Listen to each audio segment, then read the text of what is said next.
So here we go. We have the Ashika for a section of hair out. Notice that there's an indentation right here on both sides. Those indentions are designed so that this product can be placed behind the ear, and then it's also going to cover the hairline.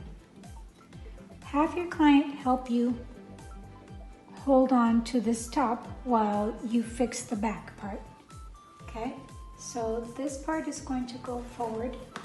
Now again, have your client help you hold this front part so that you can concentrate on making sure the back is straight. Now you are creating a new hairline.